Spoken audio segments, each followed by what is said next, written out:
So I've been coming to EUEC. I don't know if I even skipped any years for like 24 years or so. So I know Prabhu pretty well. I've given him a lot of inputs on how he can change some things. So one of the things he changed was put less people in a session, but I didn't think, two people was going to be the. It's so he's a really good guy. I mean, I really like. Working with them and all. So it's just been a lot of years, and and I was thinking about what we were talking about, 25 years ago. I think probably everybody here was born 25 years ago. Sometimes I get fooled. And we were talking about ambient air quality standards. The annual PM was like, 50 parts per million, and now it's down to 9. And I mean, CO2 emission, nobody, it wasn't even anything. So how things just keep on rolling along, and it's paid my bills for 40 years, over 40 years, in what I do, and so I'm grateful. But I'm always like, my head shakes a little bit. It's like, really, we're going to do that, but it's been a fun road, and I've really kind of dug into hydrogen and these IRA tax credits a little bit. I'm going to move this thing. I feel like I'm looking over this way, so. So I'm going to talk about the IRA tax credits for clean energy that was passed in 2022. IRA meaning not the thing that you invest in for your retirement, but this is the Inflation Reduction Act, so named, in 2022, and there are billions of dollars of tax credits available for hydrogen being one of them, but lots of other things too that are all kind of surround around clean energy development. The money's there for the taking, okay, and it's our money, so you might as well get some of it, right? It's not like they just ran a printing machine or something. Yeah, here's a bunch of money. So, which is basically what they did. Okay, so I'm gonna go through that. So you said the down arrow, so that would be. I love that graphic. Oh, the right arrow. Yeah. So I work at Power Engineers. I'm a project manager there, principal. I don't know. They call me something different. They reorganize, and I don't do anything different, but they give me a different title. I don't understand. So I've been doing this stuff for over 40 years. I'm a consulting engineer. I kind of focus on the whole energy production industry. I started with dispersion modeling. I graduated from University of Wisconsin, Madison, meteorology, of all things. See, we'll talk to you about meteorology later on. I hear you. Although I'm not a climatologist, which is different than a meteorologist. Anyway. And my first job was in dispersion modeling for the Wisconsin Department of Natural Resources. I went there, and my first job was this was before like computers, okay? The non-attainment areas were just being defined, and my first job was to take a USGS topo map out on a big table, and I hand drew on the boundaries of the particulate non-attainment area. I think it was in Madison, Wisconsin, actually. And I drew it, with a ruler and all, and I hand wrote things on with a stencil, and then put it on a copying machine, and tried different gray scales and all, and I got a really good one, and the boss said, okay, that'll look good, and it ends up in the Federal Register, at hearings and all. So that was my first job, but I hear you can actually do that differently now. But I might still actually do it that way. I'm not sure. So, which one was that? Oh, this one. So anyway, my hometown in Kansas City, and you might have heard we've got a good football team there. So I'll have to put on my prop here. So this is a pretty boring presentation, so I might bring up something about the Chiefs. Well, Mahomes, Travis Kelce, some stories, but I'm not going to cheaply bring up Kelce's girlfriend's name. You know who I mean. So I'm just not going to do that. So my agenda today, I just want to do a really brief. Actually, this is an hour presentation I normally give.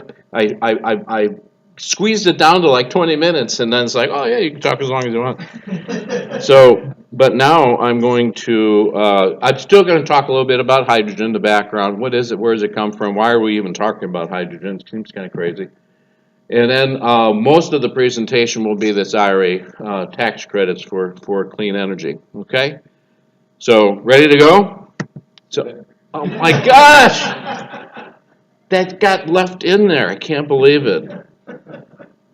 Did you put that in?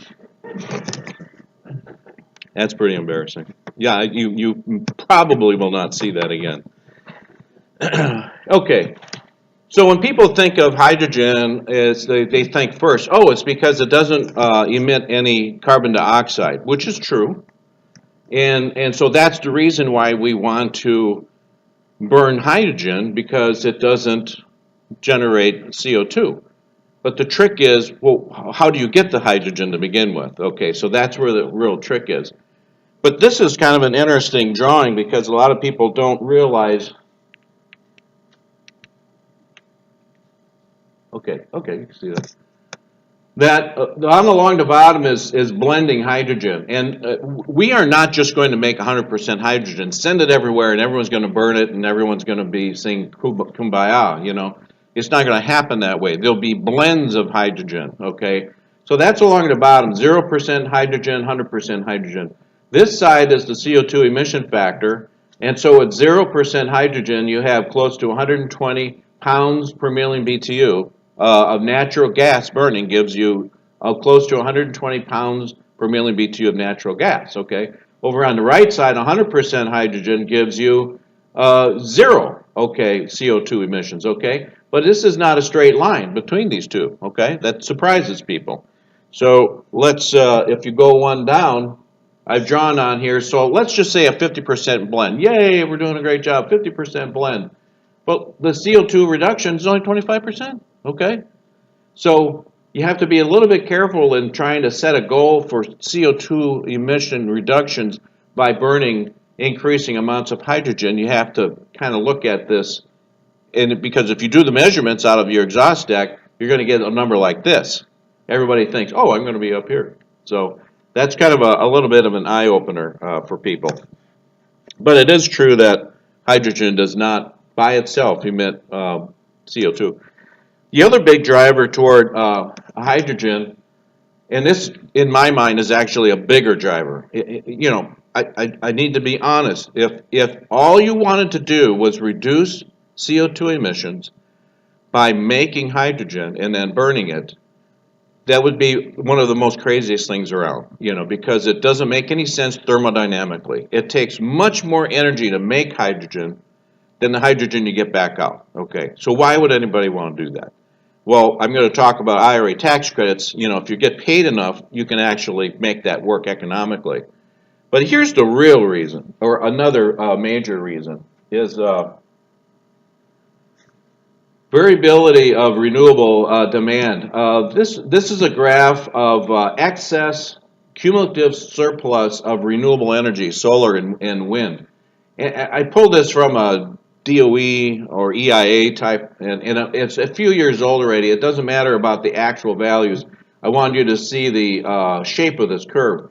So in these summer months, there's an excess supply of solar and wind. There was a person yesterday that was very interesting talking about the fact that there's this excess renewable energy available. You still have to have solar backup for it because it goes up and down, and then these other months you don't have enough. So you still have to put the fossil capacity in, and it's causing infrastructure issues. It's causing, well, where do we make that? It's made over here, then it's made over there, and then we've got to put it over there. It's getting to be an issue trying to synchronize renewable energy with traditional fossil energy with where the demands are going. But for this point here, I wanted just to show that if there would be a way of storing this excess capacity and use it in these other months, okay? And that's where hydrogen comes in, because hydrogen is storable, if you will.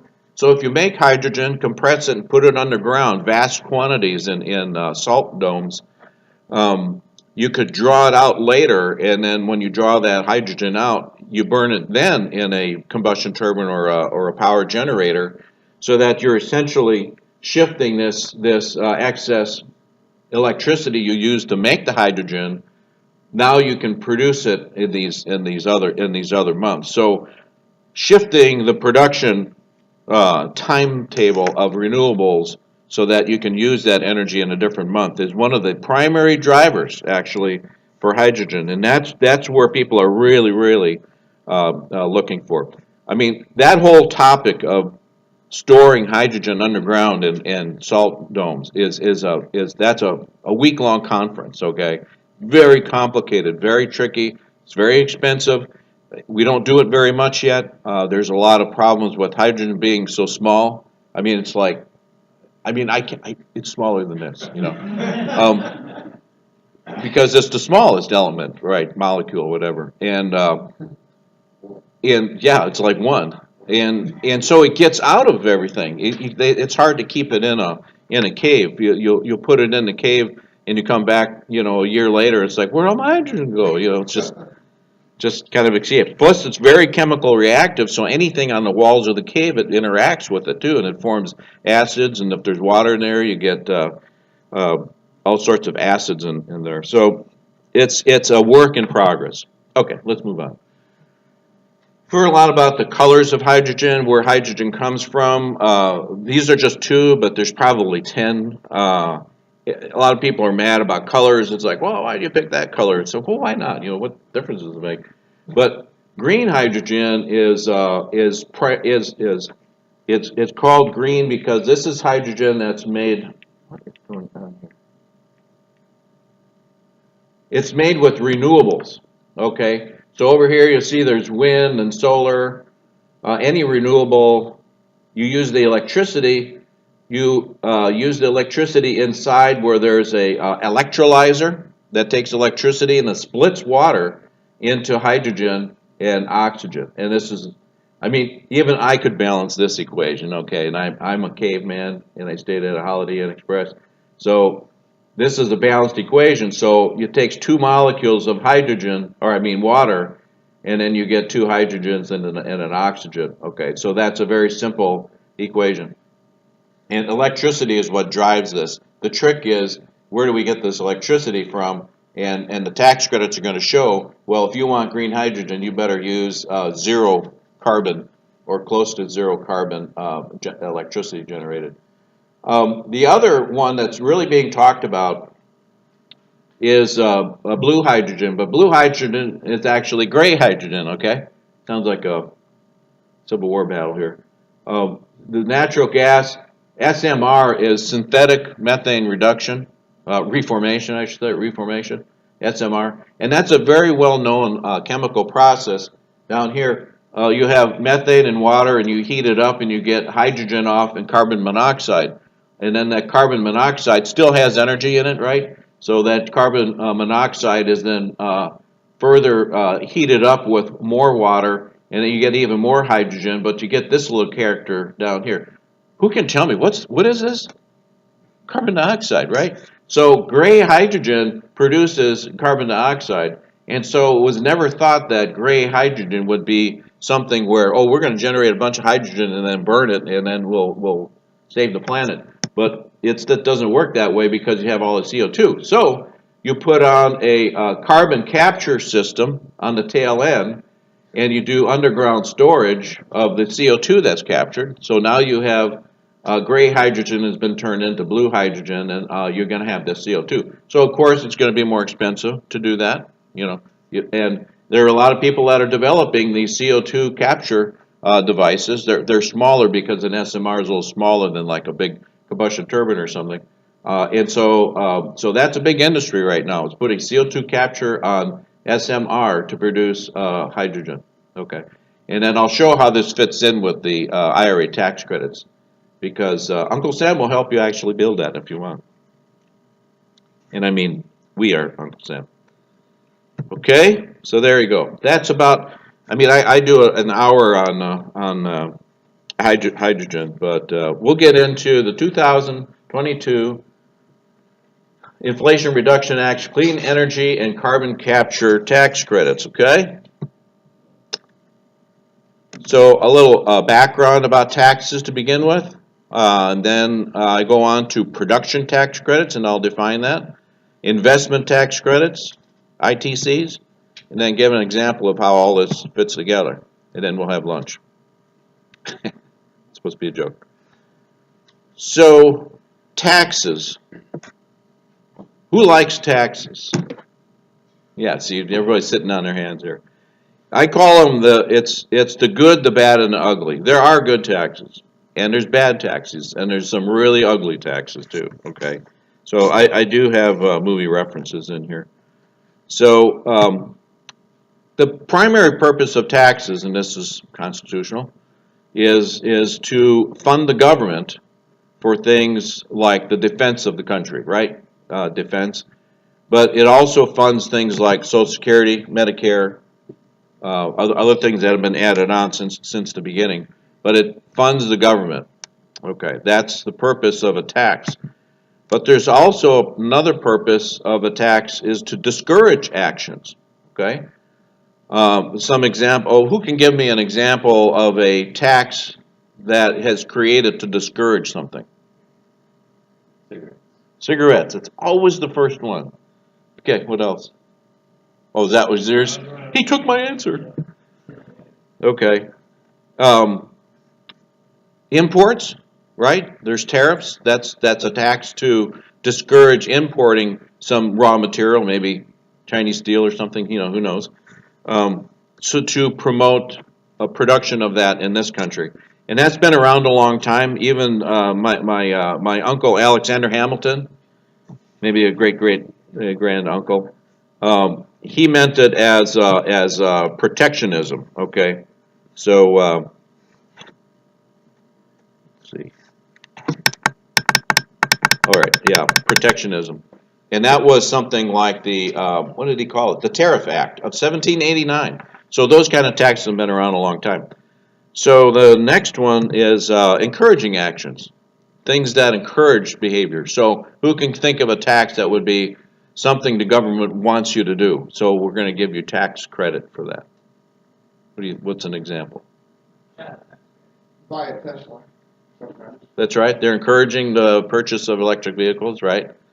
So ethanol, right? There are substantial tax credits for the production of ethanol, or at least there used to be. And some states have kept doing that. I live in Kansas, and every time I drive through Iowa on the way to Minnesota, you always see ethanol, gas, non-ethanol. You see lots of ethanol plants up there yet because the state is still heavily subsidizing the ethanol industry because they're really subsidizing the corn growers up there.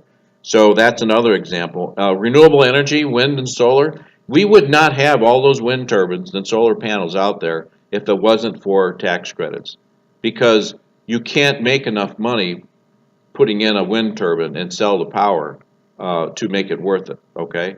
But tax credits make it worth it, okay? It encourages, it doesn't pay for all of it, but it dramatically encourages things like that. So, clean energy tax credits in the IRA. So there's the IRA is the Inflation Reduction Act. It changed some things that were already in there. It modified some tax credits that were already in. It made new tax credits. Okay, we're going to go over those. The purpose is to promote clean energy development. They want to promote clean energy development. So the way to do that is we'll give them a tax credit of this much. We'll give them a tax credit of twice this much. We'll take this credit away there because it's bad, whatever. So they're trying to promote clean energy development. The goal, again, we've already been talking about it, is decarbonization. Whatever side you're on, that's what it's for. I mean, we can talk about it. Front row guy, but it doesn't matter because it's there. Well, I don't know your name, so you're front row. Okay, Mike, the front row guy. it's there. I mean, it's in the business and people want it, and so we have to deal with it. Decarbonization is something that is a goal, okay, whether we want to or not. A lot of things the government does, I don't buy, I'm not into, but you have to go along with it at some point because, I mean, you live in this country. So the goal is decarbonization. Man, this turned into political. This could turn in political very quickly, so I'm going to have to be a little bit careful. Yeah, yeah, I'm sure we'll have a conversation after this. Hundreds of billions of dollars in credits. There's like 500, 600. Actually, it depends on who you talk to because some of these tax credits go for 10 years, some 5 years. Is all the money going to be used? But they've allocated at least 500 to 600 billion dollars in tax credits. Okay, but that doesn't pay for all of the development, right? This is an incentive, and there's trillions of dollars are going to be spent because a developer will say, well.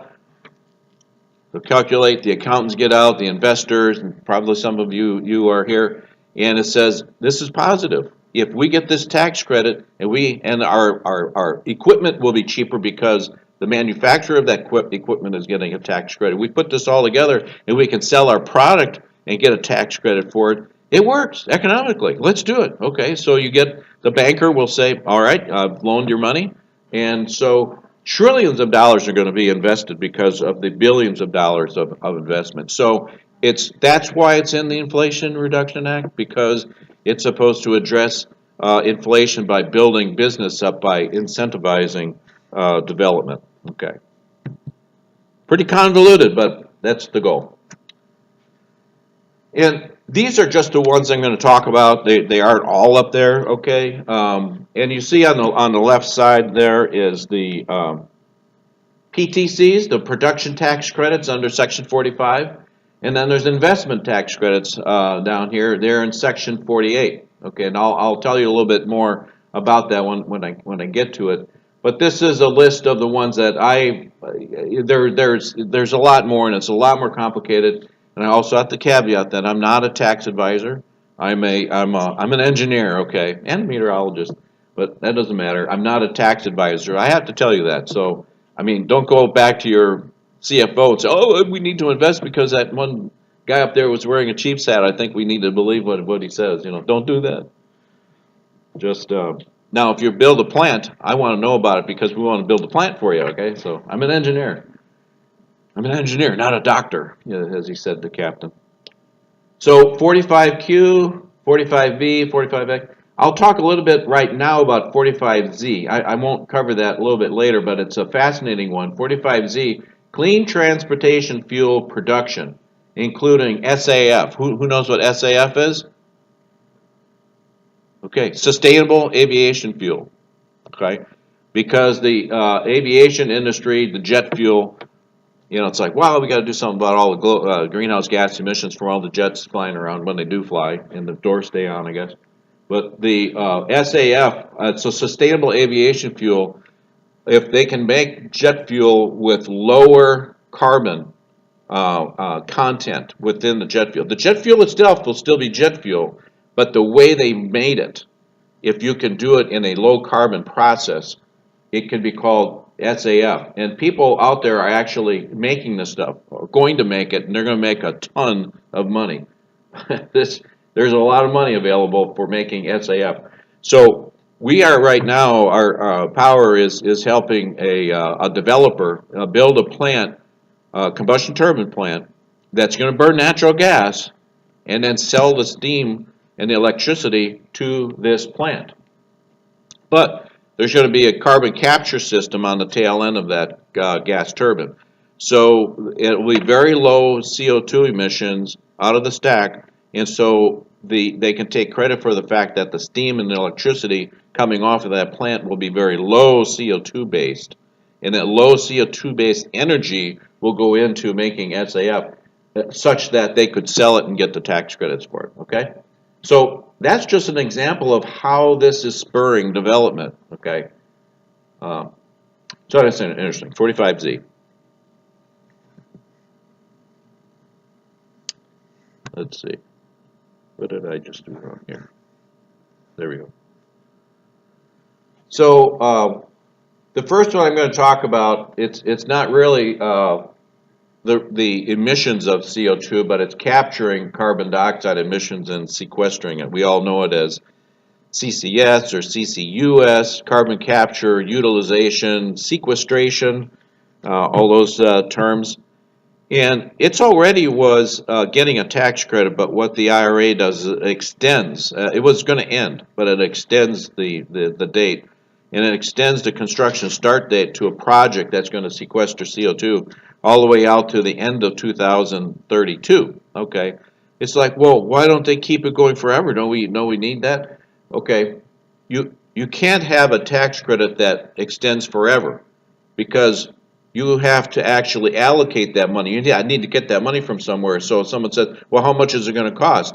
Well, it's going to be $100 billion a year for how long? Well, forever. Well, you can't do that. You have to have a sunset on these tax credits. Otherwise, you can't get them approved. So they said, okay, it'll be until 2032, and then if you give away this much money through 2032, they roll that and calculate it, and it's like, okay, that's $150 billion. Okay, I can buy that.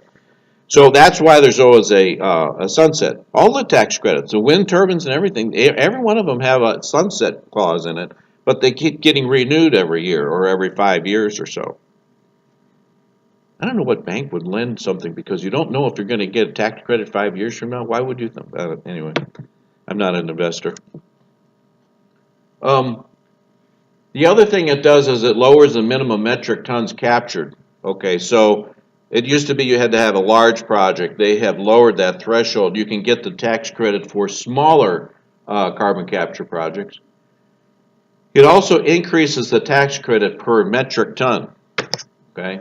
They couldn't use short tons. They couldn't use English tons. They have to use these metric tons. I always got to get my calculator up. What's that? So, and the dollars here is $60 per metric ton and reused. So that would be an example. Would be enhanced oil recovery, something where you're reusing the CO2, some of it, and $85 if you put in geological storage. That means like permanent. Okay. So. This doesn't say, well, $85 per ton, that's like, I don't know. That doesn't seem like that much money. But when you start adding up the metric tons that are emitted from a, say, a coal-fired plant or even a combustion turbine plant, it's, hundreds of thousands of tons per year, okay? So you start multiplying that out. This is an enormous money, enormous amount of money that's available to do that. You can get even more money if you do direct air capture and reuse it, or direct air capture, and some people are thinking, well, why don't we just put out a big device and suck out the CO2, compress it, put it in the ground. Won't that work? You can actually do that, but it's really, really expensive to do that. Primarily because there's so little CO2 in the atmosphere, like 400 parts per million. Everybody's, oh my gosh, that's so high. You know how small 400 parts per million is? It's very small. Like not as small as hydrogen, It's a different planet. Right. So 400 parts per million is hard to take out of the atmosphere because there's not many CO2 molecules floating around. Whereas in the exhaust stack, it's a higher concentration, 10, 15%, or 10% CO2 or so. And so it's easier to take it out. That's why there's a difference in there. Just thought I'd throw that in there. And I thought I'd get him upset a little bit too, so that's the other reason I said it. So, okay, here's a little trick that it's like, okay, well, how about if we that blue hydrogen I was telling you about before, where you could put carbon capture on, and then you sell the CO2 and make money there. Well, you're also making hydrogen. Couldn't I also get a tax credit for the hydrogen I make? Well, you can't stack. You can't stack these tax credits. I don't know why they did that. You should be able to, but you can't stack the credits. With 45V, and I'm going to get the 45V, and 48C is an investment tax credit, so they only let you one of these tax credits at a time. Okay, I think it would probably be better if they allow stacking. I also call this can't stack. I said you remember the Seinfeld episode with George Costanza with the you can't double dip. You remember that? Okay, you can't double dip. Okay, can't be George Costanza here. when I tell that joke, my wife says, "You're not going to actually use that, are you?" I said, "Well, yeah, I am." Remember, behind every guy who thinks he's funny, there's a wife in the back of the room rolling her eyes, right? She's not here, but she is rolling her eyes. So the guidelines, there's guidelines have been issued in 2022 already. So this is fairly well defined how you can do it and how you can't do it. Are we doing okay on time? Do you want to keep hearing? Is this okay? Okay. All right. Yeah, 30 minutes. I'm enjoying myself. Okay. Let's move on to a different one. Now we're 45 on 45Y, clean electricity production. So what's that all about? And what the rule did was it extended the 45 renewable electric production credit through 2024. Okay, it was going to go away. This is solar and wind. The federal credit was going to end, so it needed to be extended. So part of the IRA was that they extended it. Okay, so that's one part. That's the 45 was extended through the end of this year. So you know what's coming next. They also created something new called 45Y, okay? But it's technology neutral. It doesn't have to be wind. It doesn't have to be solar. As long as the electricity that's produced is clean, okay? And they'll define what clean is, but it's technology neutral. It doesn't matter how you produce it as long as it emits below a certain amount of carbon dioxide emissions. So it's technology neutral from 2025 it starts, and then out to this 2032 sunset. Remember, I already said you have to have an end on it, or it would be an allocation of an infinite amount of tax credits, you know, and you can't have that. As much as the Congress wants to have infinite spending, they can't do it. And it requires zero or negative greenhouse gas emissions, and you can use carbon capture on it. Okay, so zero or negative greenhouse gas emissions. So this is the one that would be solar and wind, or anything else that has enough carbon capture on it that you actually have negative greenhouse gas emissions. But this is primarily the solar and wind end of things. Okay, so it extended it, and this is the amount you get: a whopping 1.5 cents per kilowatt hour. And the battery's wearing out. And again, 1.5 cents per kilowatt hour. It's like that doesn't sound very much. You know, kilowatt is 1,000 watts, and the hair dryer. You know, I don't use a hair dryer. Okay, I don't use it. When I used to we use a hair dryer. It was like 1,000 watts. Okay, so that's a kilowatt. And if you'd run that for an hour, which at one time I needed to run the hair dryer a whole hour because I had lots of hair, you know. So if you run that hair dryer for an hour, that's a kilowatt hour, and the tax credit would be 1.5 cents. Okay, it seems like it's not very much, but when you multiply this out on, say you have a turbine farm, a wind turbine farm that's 100 megawatts. Now you've got megawatts, and you have 100 of them, and per hour, okay, these numbers add up pretty fast. Huge numbers. Okay. So that's going to help pay for the production, not pay for the construction, but pay for the production. I did not cover that. Okay. This PTC is called a production tax credit. So you're given a tax credit for every something you make. For this case, for every kilowatt hour. And for other things, it's per whatever. The carbon capture was a per metric ton, okay? So that's a production tax credit. It goes on every year. Every year you have to say, okay, I made this many, and then they give you a tax credit to what you would have paid on your taxes. It's called a direct payment, direct taxes, but that's for accountants. So 1.5 cents per kilowatt hour.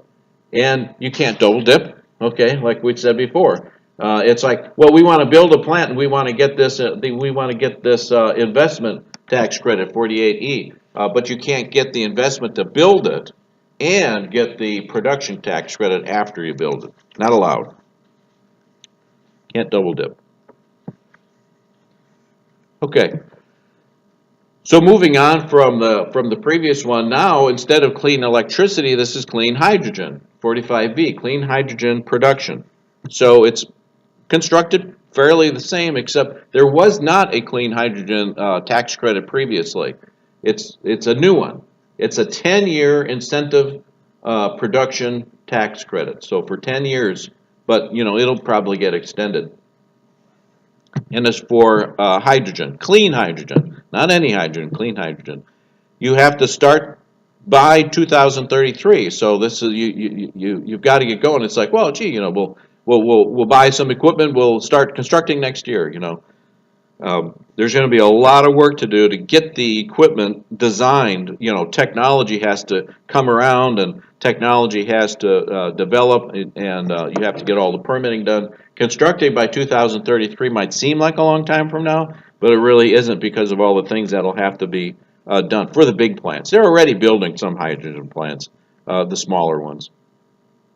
So again, it's technology neutral. It doesn't matter if it's electrolyzer or steam methane reformation. It could be a biomass hydrogen production. Those are starting to get popular now too. It doesn't matter. It's technology neutral. You can't double dip either. For clean hydrogen, you can't get a credit for building the plant as well as getting a credit for the production of hydrogen too. So you can't double dip with those. And I'm going to get into this one a little bit because if any of you are tracking with this, there's some big controversy going on right now with how you consider your clean electricity, your renewable electricity, whether or not is it close enough, is it produced at the same time, in order to take credit for this on an hourly basis, okay? And I'm going to get into that a little bit. So there are tiers of credits depending on how clean it is. So tier 1 is the cleanest. So if you emit 0 to 0.45 kilograms of carbon dioxide per kilogram of hydrogen, the top line, you'll be given $3 per kilogram of hydrogen produced, okay? And the thing to point out, what I said in the star down below, the carbon intensity score follows guidelines, so there's a way you have to calculate that. You have to account for where the methane came from, or where the electricity came from, how much carbon was emitted from that. All that has to go in. And they will require you to use a GREET model. I don't know if anyone's heard of GREET. That's California. I think they invented it. They invented a lot of like fashion and things, and they invent the GREET model and whatever. So the GREET model is being redesigned to be used. There's a version of it to do just exactly this. The GREET model to calculate the carbon intensity for clean hydrogen production. Okay, so just hint to anybody who wants to have business, learn how to use the GREET model specifically for clean hydrogen production because it's going to be a big deal. Why am I giving people tips? I don't know. But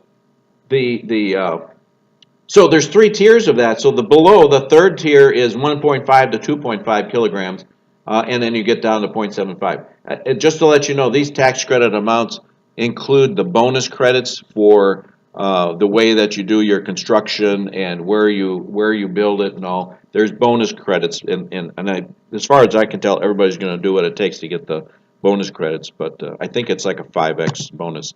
So what the IRS just came out with proposed regulations just last December 22nd, 2023, and added a tier. So you can have a little bit dirtier hydrogen, and they'll still give you a little money, 60 cents per kilogram, okay?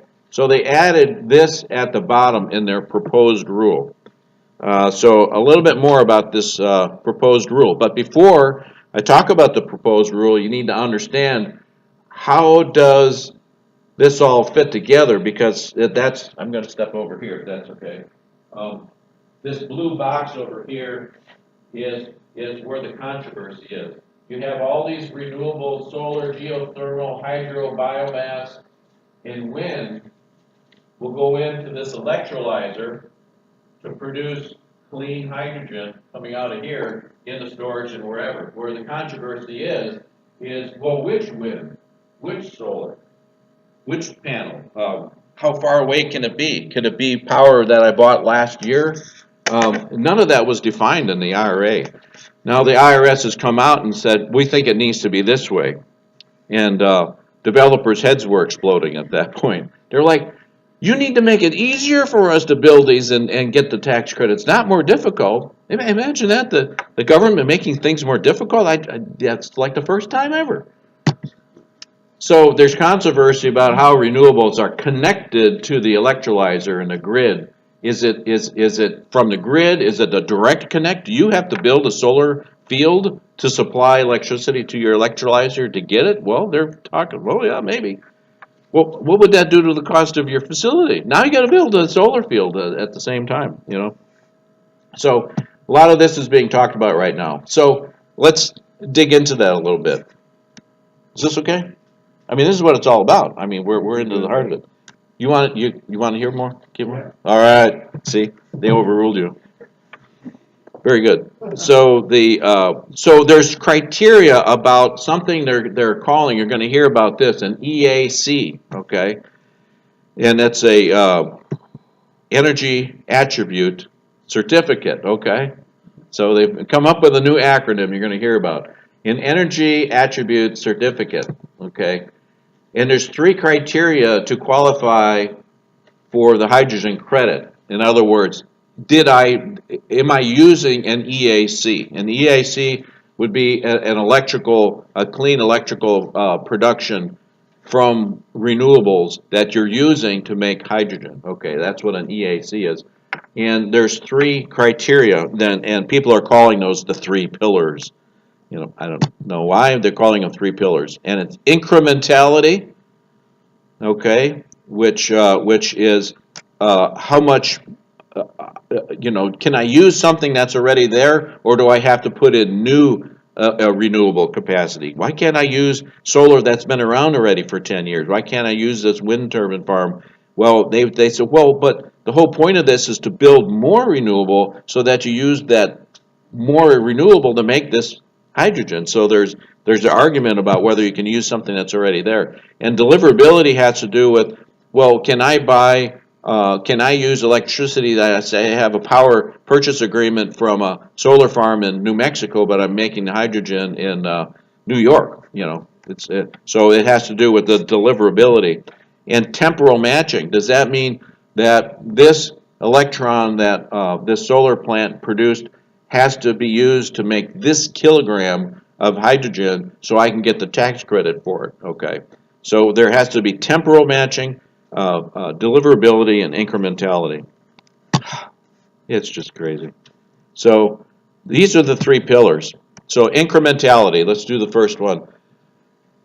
They're talking that incrementality is like, can I use an old wind turbine farm and put in a hydrogen production plant right next to it? No, they're saying it has to be your commercial operation date of your power has to be within 3 years of the hydrogen production. Okay, I should say the renewable has to be within 3 years. So you can't use old stuff. You can use upgrades to the existing solar farm. So if you like reblade or put on bigger wind turbines on a stand, you can use that incremental increase in capacity. You can do that. But they are asking for questions because they heard the hue and cry coming out, and so there's comments coming in. There's going to be a lot of comments on this. This is very important to nuclear because remember, nuclear is low CO2, basically zero CO2. Why can't a nuclear energy go in to be making hydrogen and get the tax credit? Well, the nuclear plant's been around for 40 years, 50 years. It's not new. It's not an incremental. So the nuclear industry is very interested and is going to be commenting on this. So repowering of your solar fields. I already mentioned that. What about if you have say a gray hydrogen and then you add gray hydrogen SMR and you add CCS to it? Wouldn't you now be able to use that hydrogen if that plant was already around? So there's a lot of things that are going to be talked about. And so if you're a developer or a financer This is going to impact your flexibility and the cost feasibility moving into the future. So you need to be, if you're interested in this, you need to be paying attention to the comments that are going to come in the hearings and how this final rule will come down. Okay. So that was just the first pillar. The second one is deliverability, which means it has the proposed rule is that it has to be sourced in the same region as the hydrogen plant. Okay, what does that mean? It's the same region, and they did define that to say per U.S. DOE, the 2023 National Transmission Needs Study. Okay, DOE had a study, and it defines the regions of the country. And they're proposing that your solar plant or your wind plant has to be in that same transmission region. There'll be comments on that. So they're requesting comments regarding the transmission clean power between regions. And again, it's a big deal on where you're going to locate your plant, and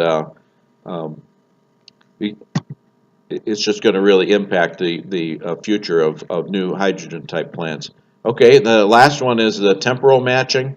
How soon it has to. What they want is for you to match every hour of production you're getting from a wind field has to be matched up with your kilograms of hydrogen that are being produced, and that's really pretty crazy because how do you do that physically? How do you do that from an accountant standpoint? You know, when you're talking about taxes and tax rebates and things, you have to keep good records. And right now, there's not a methodology out there. So that's going to be very difficult to do. So because of that, they actually are proposing a transition phase and only require annual matching, okay, where you bought a certain amount of renewable energy during the year, megawatt hours, terawatt hours, whatever, to make a certain number of gigakilograms or whatever of hydrogen, and you can match it up on an annual basis. So that seems a little easier, more reasonable, but that's just transition until the end of 2027. They're waiting for this EAC market. There's going to be an EAC market. See, that's one thing you can bring back and tell your people. We need to get into the EAC market. And that has to develop an hourly tracking process so you can match up an hour's worth of renewable with an hour of hydrogen production. It's sort of like what was it? SO2 allowance tons. Remember, for acid rain program, those were tracked. I mean, they had a certificate. They had a serial number on every ton of SO2 for the acid rain program. Well, they're going to have a value associated with an EAC that's produced. So very interesting, isn't it? So again, it's just going to really develop. It's going to impact everybody's. So let's move on. I'll go a little quicker here. Some of these are not as exciting as that one, if you define exciting by that. It promotes U.S. clean energy technology component production. So this is the components for clean energy. Now we're talking about solar and wind, inverters and batteries. So there'll be a tax credit for people who produce the solar equipment itself. So it's like a per PV wafer. I got down here, it's like $12 per square meter, okay, for producing a solar wafer. And so what that'll do is make people produce them here more domestically, and the product should go down in price. And if it goes down in price, it'll be cheaper to build a solar farm. So that's the whole intent behind this one. It's specific to the component type, like I already said, PV wafers, for example. But there's also inverters and batteries and things. And this is good through 2032, and it'll probably be extended after that. Now we get into investment tax credits, ITCs, okay. Production, it's a per widget, okay, per megawatt, per kilowatt, per piece of whatever. I won't fill in the blank there. ITC is investment, so this would be akin to if you're going to get a tax credit for putting a new air conditioner in, okay, or buying your car, okay, your electric car, your fancy Tesla you mentioned, you get that's an investment tax credit, okay, where you get paid one time, there you go. Be happy, we just gave you a handful of money. So that is an investment tax credit. So for energy production, there already was one out there, and it's extending it to 2024, and you get it's a 30%, okay, investment tax credit. That's like a lot of money, you know. You get 30% tax credit for building something that's clean energy. That's with PWA. Okay, that's a prevailing wage, and apprenticeship, I believe. And I think that's just a fancy way of saying union labor. You have to use union labor to construct your plant. So 48E is clean electric technology neutral, which means if you have zero or negative, you get an investment tax credit for building your plant. Well, remember, you can't stack this. If you can't get a tax credit for making electricity from your plant, but you can get a tax credit for building the plant to begin with, but you can't get both. Okay, that's the main point I wanted you to get out of that.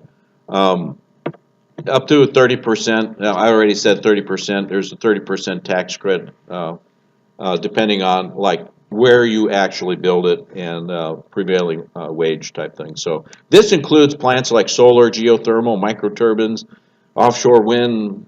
I mean, it's a lot. So there's a lot of people that can save money on building their plant doing that. You can't double dip. Moving on, almost running to the end here now. Advanced Energy Project. This promotes U.S. manufacturing capacity of clean energy technology. So this is an investment for the plants that build the equipment for this. This is like equipment for energy from. This is building the equipment for energy. The solar, the wind, the geothermal, energy storage, carbon capture, electrolyzers. So there'll be an investment tax credit for a company to build a plant that produces those things. Okay, so you can see that you can do it either the production end of things per piece, or you can get an investment tax credit to build the facility to begin with. So what you're really seeing here is that you really need to do your homework to see which way works best for you. Which way can you have the most profit? And this is done more in an application by application. The first round of money has already gone, but there's going to be additional rounds to apply for it. It's a little different than the rest of them that way. So, okay, let's move on. So, I talked about these guidelines. If you're into this thing or you're responsible to keep track of it, there's a lot of guidelines that have already been issued, that are being issued, and will be issued. Like there's a prevailing wage and apprenticeship. I already talked about that. Back April of 23, they came out with that. There's bonus credits for low-income communities. That guideline came out, tells you how what you have to do to get the bonus credits for that. Advanced energy credit. Okay, so this is the key website. Sometimes it's kind of hard to find things on IRS. If you Google it, you get things that you weren't really looking for. But if you go to this one, the credits and deductions under the Inflation Reduction Act of 2022, all one word with dashes in between everything. Credits and deductions under the Inflation Reduction Act of 2022. That gives you the best list of the guidelines, okay? They're all organized there. So I did some of my research on that one. See, I use the internet to do my research, right? Just like kids do in school now. But careful interpretation is needed. Again, I'm not a tax advisor. Okay, so what does this all look like? That was really complicated. But I put together this cool little diagram here, and I only have one more slide after this, okay? I don't know why I turned to you. I should turn to them. I only have one more slide after this.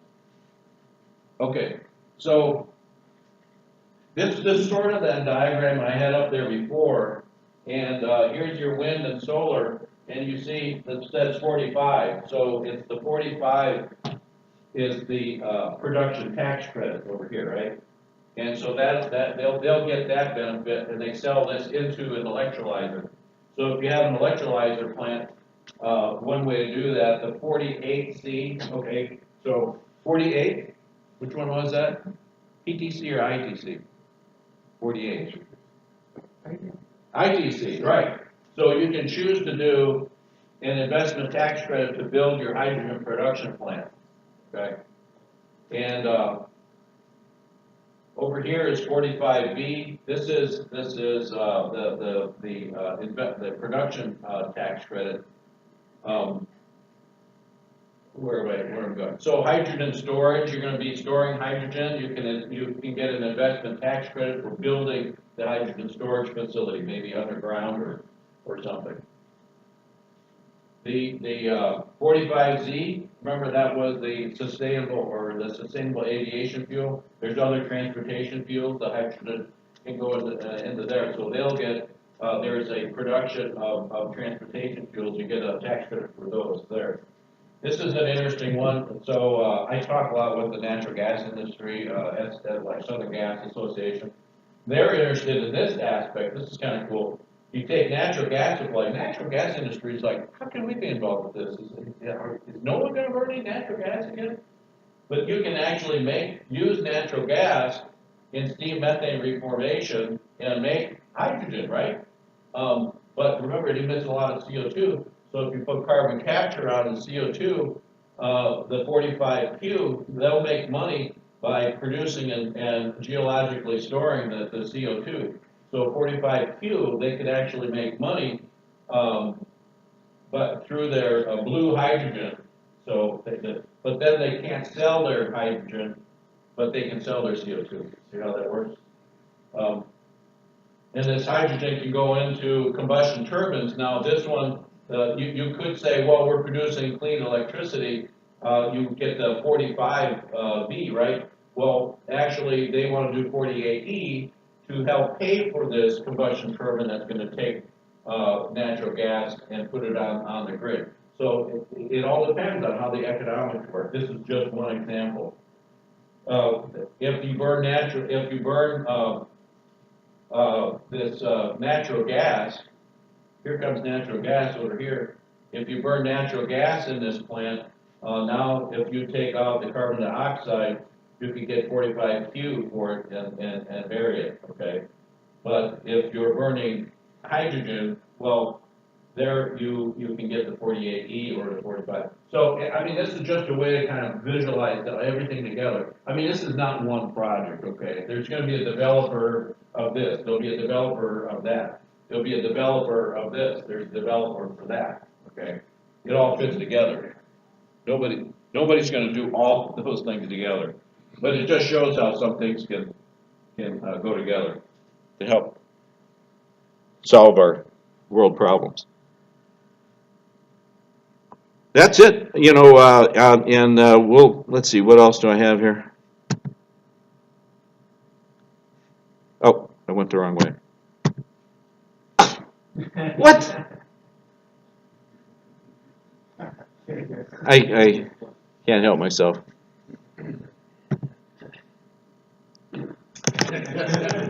So that's my name. Don't use it out. No, don't wear it out. So, okay, you want to talk now? Then I'll take my hat off. It's very unprofessional, actually, but that's because it was an unprofessional presentation. Okay, so any questions, class? You know, there'll be a test after this to see how much you learned. You want to CEU, right? You got to take a test. I'm curious, are there statistics somewhere? I mean, to what extent are these types of advantages being taken advantage of by sector? I mean, obviously wind and solar, we're seeing a lot of it, right? But what are the positive ones? Well, right now it's the wind and solar because it's been used for a long time, and things like ethanol. I don't even think people, if they're going to build an SMR, maybe a blue hydrogen plant, I don't think you can even apply for credits yet because the guidelines aren't exactly out. So that's why a lot of development is kind of, you know, I got to see the guidelines first before we do that, okay? So what you're saying is is how many 45V credits are going to be given, how many 48E and all. I don't know. Right now, I don't think the movement of credits is very big right now because the guidelines aren't exactly in place yet. Yeah. It'd be kind of like the acid rain program before the acid rain program actually got kicked off. People were like, well, I don't know, how are we going to do that? Should we put a scrubber on or not? Should I buy low sulfur coal? And people didn't know exactly how it was going to work, and I don't think anyone knows how exactly it's going to work. It's sort of like a crystal ball, and it's very foggy. So my approach would be to make sure you don't do anything wrong, but stay going down a path that could really benefit you. You just don't have 100% assurance yet, you know. There's a lot of risk, I should say. People who are risk averse, this is tough business, you know. But if you're willing, remember, didn't they say victory goes to those who, the bold or something like that? So there's huge opportunities, you know, here, very huge, very huge. So. Yeah, so, looks like green hydrogen and blue hydrogen, the two are competitive, they're competing with each other a little Yeah, bit. yeah.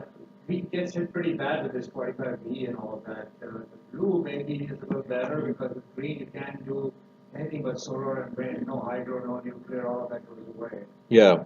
So with blue hydrogen, it seems like there's a better chance of getting the CO2 tax credit than the 45B. That's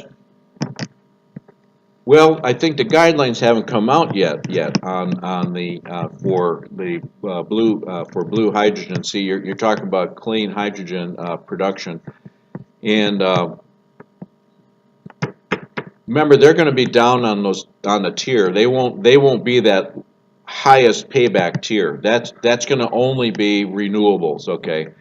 Even if you use blue hydrogen, you're still emitting maybe 10% of the CO2, and I don't think it's going to make that best tier. It'll be the next tier down, and so there the hydrogen just comes out of the plant. There's no, I mean, your feedstock is the natural gas, you know, and your feedstock is the natural gas, and you're making hydrogen out of it, and you're doing carbon capture.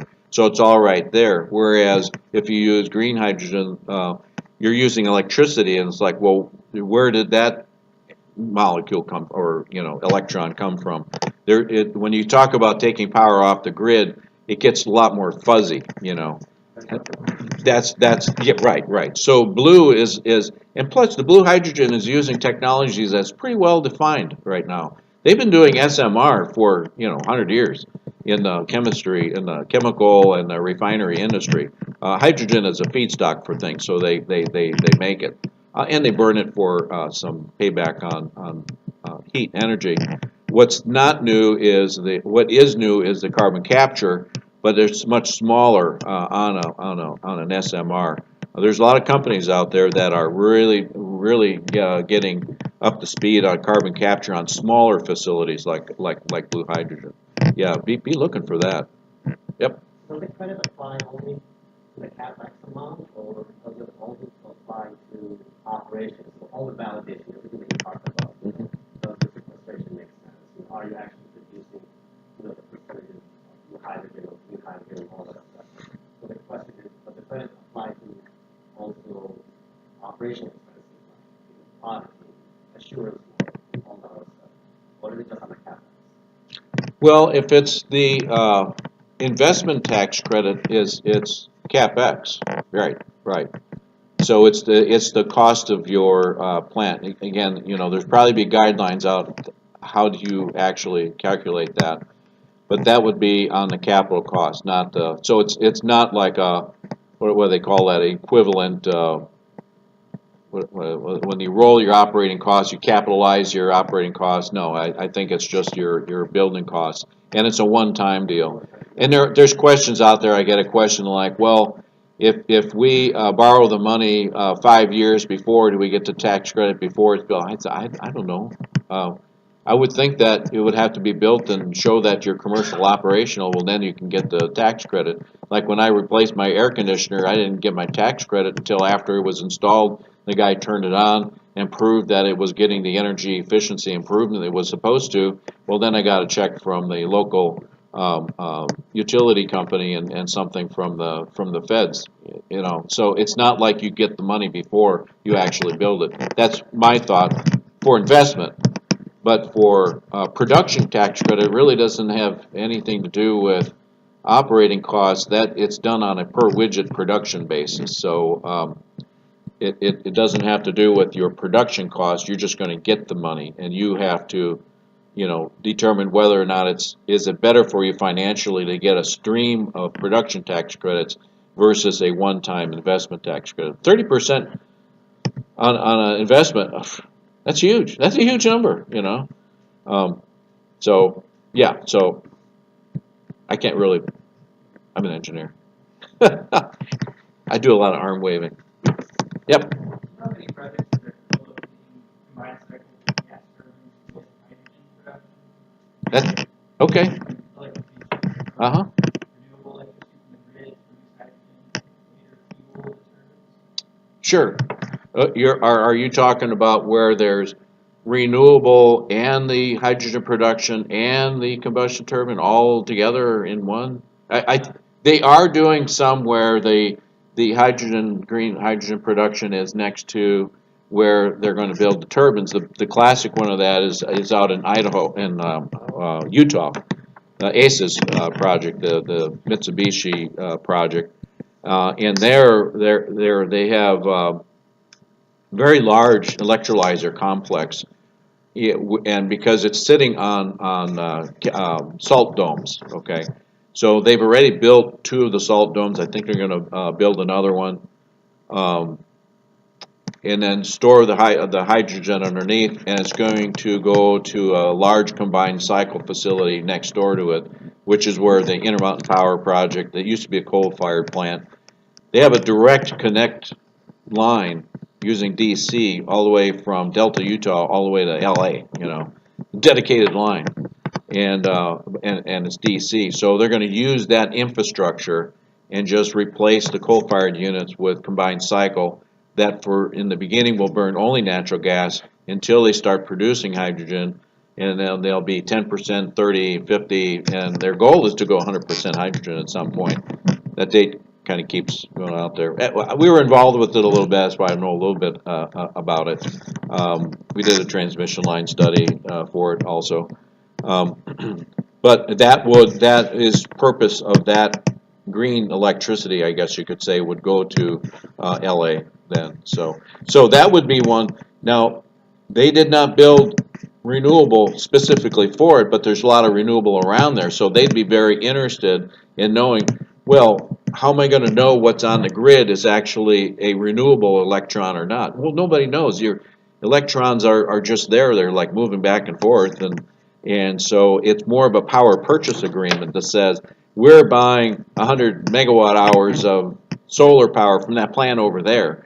Well, unless that's directly connected to you, how do you know whether that electricity is going there? Okay, so there has to be discussions about those kind of things, because this developer, if they had to also build the wind turbines, I mean, it would, I don't know, make it much more expensive, you know, although they would get the tax credit for it to build it, I suppose.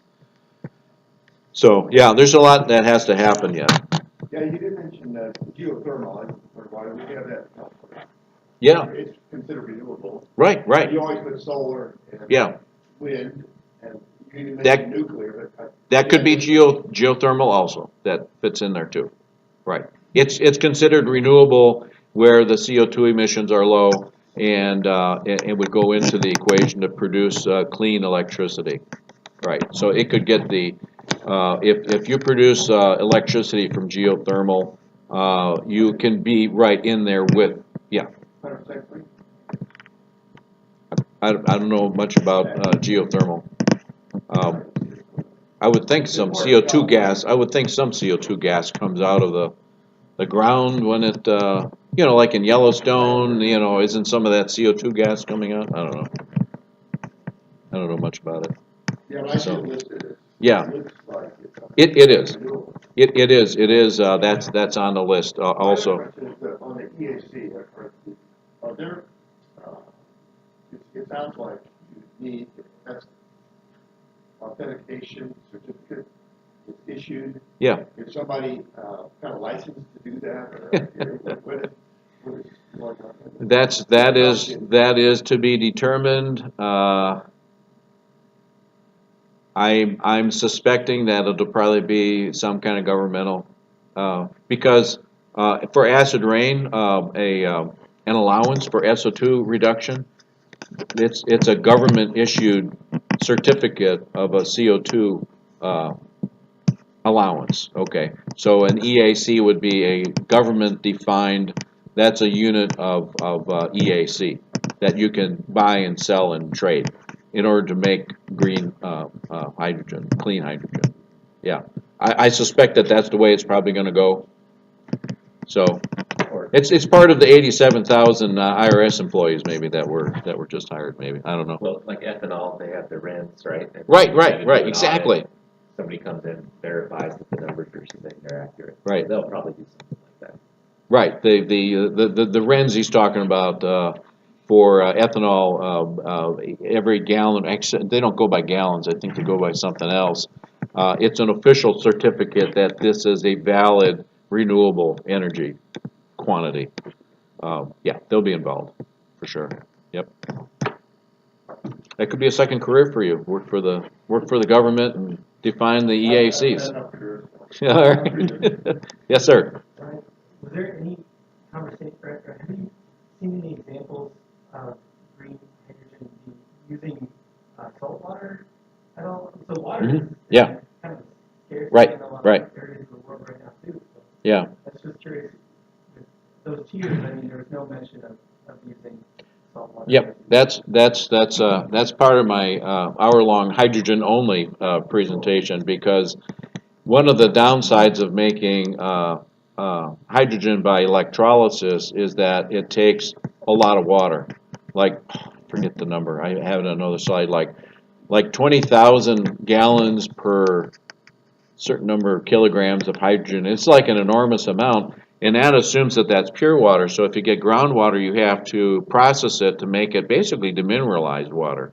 And that's not a cheap thing. And you have water discharge from that. So you only have the cleanest water can go in. Because you can imagine an electrolyzer with all sorts of, cruddy water. It's just not going to work. The things are going to break down.